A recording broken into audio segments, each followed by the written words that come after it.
안녕하세요. 문화적 심리학 통일연구소장 심리학자 심진섭입니다. 자, 오늘은 남북 통일에 대해서 한번 생각을 해보려 합니다. 제 목소리 좀 이상하죠? 목을 좀 많이 썼더니 목소리가 좀 잠겼습니다. 이해해 주시기 바랍니다. 자, 얼마 전에 제가 살고 있는 시장에 나갔는데, 시장에 나서 이제 세탁소에서 바지가 좀 길어졌는지 제가 키가 작아졌는지 좀 한 5cm 정도 줄여 갔습니다. 그때 가서 보니까 이제 그 아주머니가 이제 재봉질하는 아주머니인데, 그분이 TV 프로그램을 보고 있어요. 보니까 이제는 만나러 갑니다. 그 프로그램을 보고 있더라고요. 탈북자 프로그램이죠. 그래서 제가 재밌어요. 그러니까 재미는 없는데 그래도 본대요. 저런 분들을 위해서 또는 우리나라를 위해서 통일이 됐으면 좋겠죠? 라고 물으니까 예? 그러는 거예요. 저한테 반문하는 거예요. 통일됐으면 좋겠어요?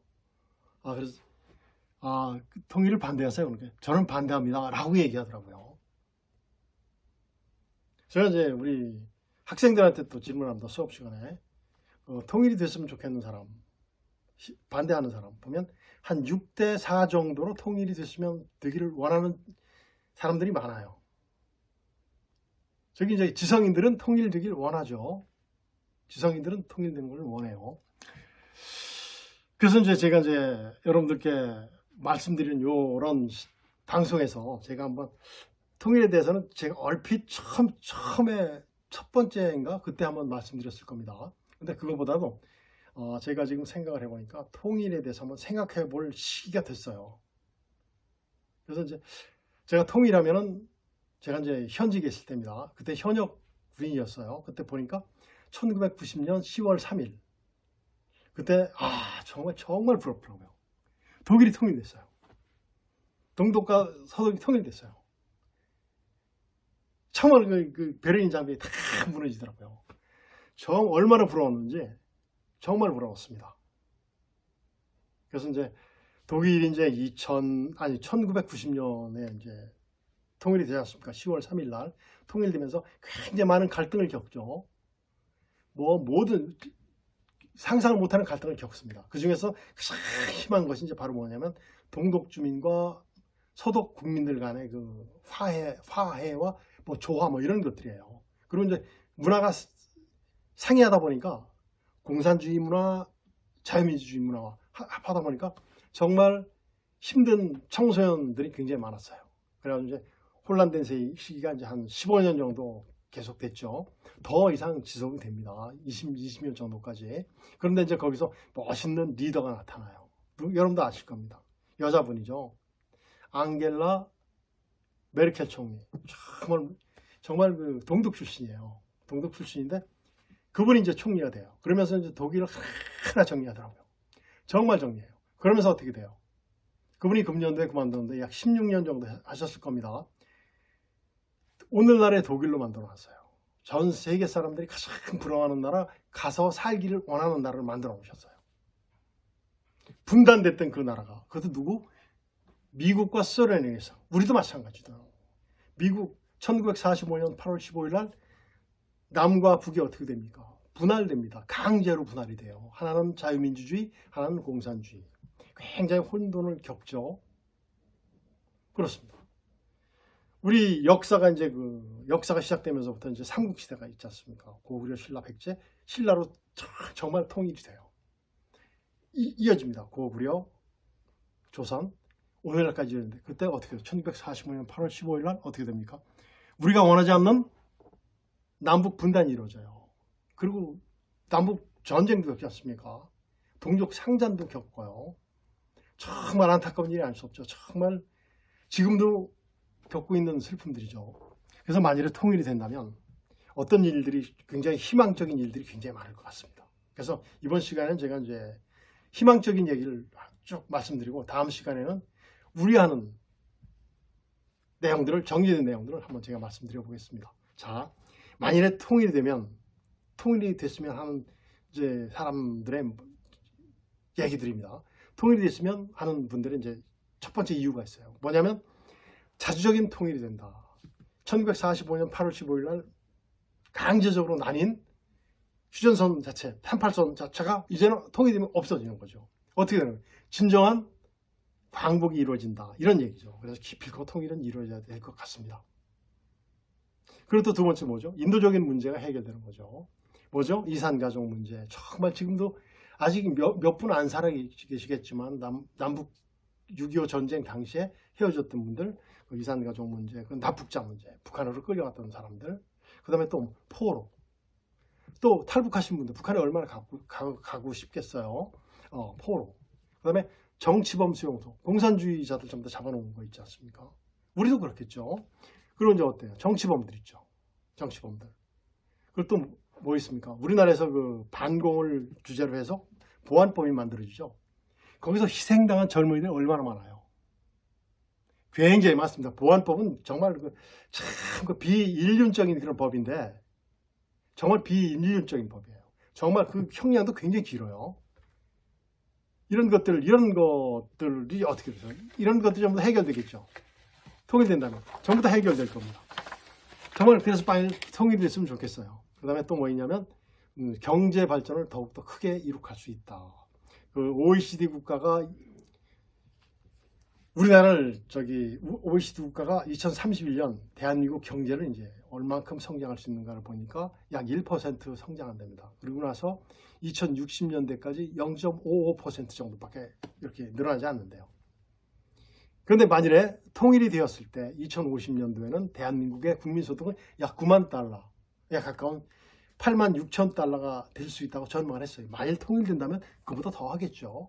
그럼 어떻게 되겠어요? 개성공단 뿐이겠습니까? 북한의 공단 여러 군데 정말 대한민국에서 만들어진 공장 같은 그런 공단들이 쫙 들어서면 어떻게 되겠어요? 정말 대한민국 멋있는 나라가 될 겁니다. 그리고 북한 지역, 그리고 우리나라 휴전선 지역에 어때요? 경치 굉장히 좋잖아요. 관광 특구로 전부 다 개발되면 어떻겠습니까? 관광객들 또 뭐 있어요? 휴전선 지역, 그건 정말 환경의 보고입니다. 보고. 그건 전 세계에서 아무도 없어요. 우리나라뿐 그 4km 동해안서부터 서해안까지 쫙 그 자리는 정말 세계 최고가 될 겁니다. 그리고 이제 또 하나 네 번째 뭐가 있냐면 뭐가 있겠습니까? 우리나라는 지금 만일에 세계 3차 대전이라면 어디겠어요? 이란? 아니에요. 남과 북 공산주의 대 자유민주주의 싸움이에요. 거기는 중국과 러시아, 우리는 이제 미국을 같은 서방 국가들이 우리를 지원해 주죠. 만일에 남북전쟁이라면 세계전쟁으로 될 가능성이 그럼 거의 100%예요. 그래서 만일에 우리가 통일이 된다면 전 세계의 평화에 기여할 수 있겠죠. 그리고 어떻게 되겠습니까? 우리나라는 그야말로 자주적인 국가가 되는 거예요. 통일 한국이 된다면 GDP가 전 세계 6위 안에 올라간대요. 그리고 뭐 군사력도 그렇게 되지 않습니까? 지금도 마찬가지일 겁니다. 그리고 이제 육로를 통한 무역이 어떻게 되겠어요? 가능하겠죠. 지금은 공중과 바다를 통한 무역만 배를 이용해서 하는 무역이 가능한데 그때는 중국 횡단, 시베리아 횡단, 몽골 횡단 하는 시베리아 유럽까지 나갈 수 있는 그러한 철도를 활용할 수 있겠죠. 이런 것들이 굉장히 좋은 점들이죠. 또 하나 있습니다. 북한은 뭐죠? 지하자원의 보고입니다. 보고. 그래서 지금 우리 한국광물자원공사가 발표한 자료를 제가 본 적이 있는데 보니까 북한에 매장된 광물은 그 가치가 약 8천조, 1경에 가까워요. 1경에.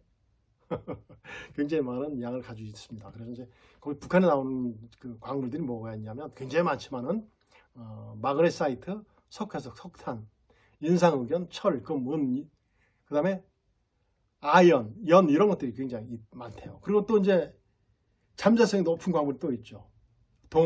몰리브덴 여러분들 아실 겁니다. 그 다음에 중석, 인광석 등 이런 것들이 굉장히 풍부하고 또 뭐가 있냐면 컴퓨터 만들거나 전자 칩을 만들 때 가장 필요한 게 히토석이죠.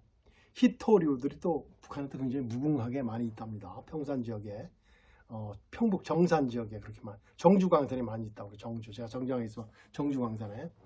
만약에 남북 통일된다면 이런 것들을 전부 다 대한민국에 앞서 있는 어떤 기술과 북한의 모든 인적 자원, 그 다음에 광물 자원 합쳐진다면 어떻게 되겠어요? 전 세계에서 거의 첫 번째, 두 번째 가는 그런 나라로 부상할 것 같은 생각이 듭니다. 그리고 인구 증가로서 내수 경제가 활성화되겠죠. 그럴 겁니다. 내수 경제가 최소 이제 8천만이 되어야지 자급이 가능하답니다. 8천만 명이. 그런데 우리나라 약 5천만 좀 넘지 않습니까? 북한에 약 2,500만 약간 넘을 겁니다. 합치면 거의 8천만 되잖아요. 그럼 어떻게 되겠습니까? 그리고 한국은 어때? 60세 이상의 그 인구가 꽤 많죠. 꽤 많죠. 북한은 어때요? 30대 인구가 굉장히 많대요. 그래서 합쳐지면 정말 아주 이상적인 인구의 비율이 이루어진다고 하죠. 이런 것들은 굉장히 좋은 거예요. 그 다음에 또 뭐 있냐면 그 코리아 디스카운트 이게 있어요. 한국은 굉장히 불안정한 지형이기 때문에 항상 어떤 것을 모든 면에 있어서 평가를 받을 때 국제적으로 20% 정도 TC가 된대요. 디스카운트 되는 거죠. 근데 이게 어떻게 되겠어요? 아니잖아요. 자주적인 통일, 멋있는 국가로 되기 때문에 그런 것들이 다 없어지겠죠. 그리고 어떻게 되겠습니까? 대한민국이 만일에 통일된다면 공산주의, 민주주의, 자유민주주의가 없으니까 그 지역 우리 한반도는 어떻게 됐어요? 그 무역 허브 국가로 성장할 가능성이 굉장히 높죠. 그 바다도 있고 그다음에 그 시베리아 횡단 철도라든가 중국 횡단, 몽골 횡단 같은 철도를 활용할 수 있는 아마 그 국제무역의 허브가 될 것으로 판단이 됩니다. 그래도 어떻겠어요? 부산 같은 곳은 어떻게 됐습니까? 홍콩이라든가 뭐 싱가포르 이런 나라들 이런 항구 도시보다 굉장히 멋있는 아주 세계 최고의 항구 도시가 될 것이라고 판단이 됩니다. 그래서 정말 통일이 되면 이런 것들이 정말 희망적인 것들이 굉장히 많아요. 희망적인 것들이 굉장히 많습니다. 그런데 통일을 갈구하는 사람들은 우리 국민들만 갈구해요. 한국을 걱정한 애국자들만 통일을 갈구합니다. 정말 애국자들만 통일이 되길 원해요. 왜? 약간의 희생을 치르더라도 통일되길 원합니다. 그런데 리더가 문제예요. 정말 처음에 말씀드렸지만 그 앙겔라 메르켈 총리 같은 그런 리더가 우리나라는 없었어요. 우리나라 역대 대통령 중에서 통일을 하고자 시도했던 대통령은 한 명도 없습니다. 물론 그 이승만 대통령은 북진 통일을 주장했지만 여건에 안 맞았지 않습니까? 그런데 그 이후로 발전된 상황으로 봤을 때는 남북 통일을 실제 하려고 노력했던 대통령 한 명도 없습니다. 지금 대통령도 마찬가지예요. 통일을 하려고 하지 않습니다. 북한을 막 퍼준다고 해서 통일되는 건 절대 아니에요. 절대 아닙니다. 절대 아닙니다. 그래서 정말 멋있는 리더가 나왔으면 정말 통일이 진작에 이루어졌을 텐데. 그런데 지금 최근에 보니까 어때요? 이제 내년도에 나오는 그 대통령 후보들 있지 않습니까? 이제 거의 결정됐는데 그분들이 통일에 대한 생각이 있을까요? 그 사람들 전적들 보십시오. 범법자도 있습니다. 굉장히 알지도 못한 사람들이 많아요. 정말 아니에요. 정말 그 한국에서 기회주의자들이 전부 다 대통령 후보로 선정이 됐어요. 정말 안타까운 일이 아닐 수 없습니다. 정말 우리나라의 멋진 대통령이 나와서 정말 이런 것이 이루어졌을 때 우리 국민들, 그 대한민국 정말 영광된 땅, 영광된 민족으로 만들어 놓을 텐데 안타까운 일이 아닐 수 없습니다. 오늘은 여기서 마치기로 하고 다음 시간에는 제가 통일이 되면 또 좀 우려되는 그러한 얘기에 대해서 말씀을 드리도록 하겠습니다. 오늘은 여기서 마치겠습니다. 안녕히 계십시오.